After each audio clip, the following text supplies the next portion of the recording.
আসসালামু আলাইকুম, good morning guys. কি অবস্থা, কি খবর সবার? তো আজকে সাজেকের দ্বিতীয় দিন। তো সকাল সকাল আমি উঠে গেলাম হচ্ছে যে 6টার দিকে। অবশ্যই এর আগে আমার বন্ধু তুকায়ের হাত উঠছে। তো ঘুম থেকে উঠে আমি প্রথমে ভিউ দেখলাম, এরপর বাসা থেকে টুথ পাউডার আনছিলাম, ওইটা দিয়ে ব্রাশ ট্রাশ করলাম। তো তুকায়ের হাত দেখি যে আমার আগে উঠে গেছে। অবশ্য ও বলতেছে ও নাকি সারা রাত ঘুমায় নাই। উঠে দেখি যে এখানে এলাহি কারবার শুরু করে দিছে। ওর মতো 2-3 জন বন্ধু বানাইছে। ওরা 2-3 জন মিলে বেড টেড টানি আনছে, কম্বল টম্বল টানি আনছে। এখানে বেলকনির মধ্যে এনে এখানে শুয়ে টুয়ে ছবি টবি তুলতেছে। তো এগুলা দেখে আমরা পুরাই অবাক। অবশ্যই এগুলা প্ল্যান ছিল কালকে রাত থেকে। তো আমাদের বলা হয়েছিল 6:30টায় বের হবে। তো অবশ্য বের হইতে একটু লেট হয়ে গেছিল। আমরা বের হইলাম, বের হয়ে আমরা মংলাম পাহাড় নাকি কমলাং পাহাড়, আমি নাম ভুলে গেছি, ওই পাহাড়ের উদ্দেশ্যে রওনা দিয়ে দিলাম। আমাদের রিসোর্ট থেকে পাহাড়ের দূরত্ব বেশি না, গাড়ি নিয়ে যাইলে 5 থেকে 7 মিনিট, হেঁটে যাইলে হয়তো 15 থেকে 20 মিনিট লাগবে। কিন্তু উঁচা নিচু হওয়াতে এটা হেঁটে যাওয়া আমাদের পক্ষে সম্ভব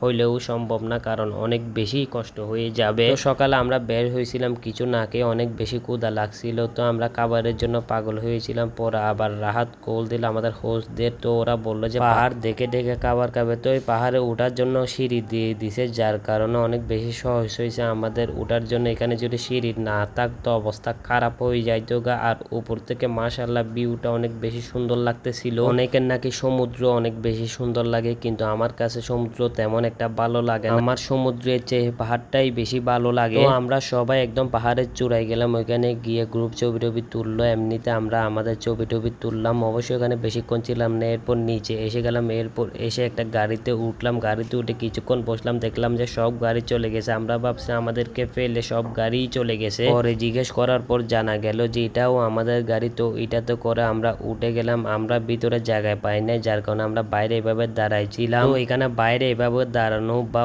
উপরে বসার নিষেধ আর্মিরা ধরে, যার কারণে আমরা 2-3 বার নেমে গেছিলাম। তো এভাবে করতে করতে আমরা চলে আসলাম হচ্ছে যে আমাদের রিসোর্টের সামনে। রিসোর্টের সামনে এসে আমরা আগে একটু রুমে গেলাম। রুমে যাওয়ার সাথে সাথে দেখি যে কারেন্ট চলে গেছে। রুমে গেলাম হচ্ছে যে মোবাইল চার্জ দেওয়ার জন্য। তারপরে মোবাইলটা চার্জে লাগাই আমরা আবার খাবার খেতে চলে আসলাম, যার কারণে খাবার খাওয়ার সময় কোনো ধরনের ক্লিপ নিতে পারি নাই। তো খাবার টাবার খাওয়ার পর আমাদের আরেকটা গন্তব্যস্থল আমরা চলে আসলাম হচ্ছে যে লুসাই গ্রামে। এখানে এসে দেখি যে গ্রামটা খুবই সুন্দর। এখানে অনেক দোলনা টোলনা আছে, এখানে ঘর বাড়ি আছে ওরা যেভাবে বসবাস করে ওই রকম আর কি, ওইগুলা দেখলাম। এরপর এখানে সবাই দেখি যে ওদের কাপড় চোপড় পরে আসছে। এই কাপড়গুলা 1 ঘন্টা 100 টাকা নেয়। তো ওরা এই কাপড়গুলা পরে এখানে নাচানাচি করতেছে, এগুলা দেখলাম। এরপর এখান থেকে বের হয়ে গেলাম। এরপর চলে আসলাম যে লাঞ্চ করার জন্য। লাঞ্চে আমাদেরকে ডাল, আলু ভর্তা, মুরগির মাংস আর সবজি দিল। তো লাঞ্চ টাঞ্চ করার পর আমরা কিছুক্ষণ বাইরে বসেছিলাম। এরপর আমরা সবাই চলে গেলাম হচ্ছে যে জুম্মার নামাজ পড়ার জন্য। জুম্মার নামাজ কালাম আদায় করে আমরা গাড়িতে উঠে পড়লাম, চাঁদের গাড়ি করে আমরা চলে আসলাম অর্ধেক। এরপর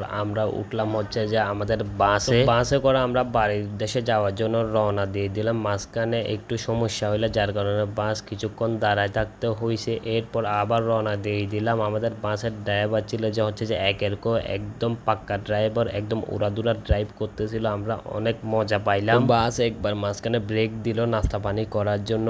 এরপর নাস্তা পানি করে আবার বাস রওনা দিয়ে দিল। অক্সিজেন মোড়ে আসলাম, এখান থেকে সিএনজি করে ডাইরেক্ট বৈজালি গেট। তো আজকের ভিডিও এতটুকু, ইনশাআল্লাহ নেক্সট ভিডিওতে দেখা হবে। আল্লাহ হাফেজ।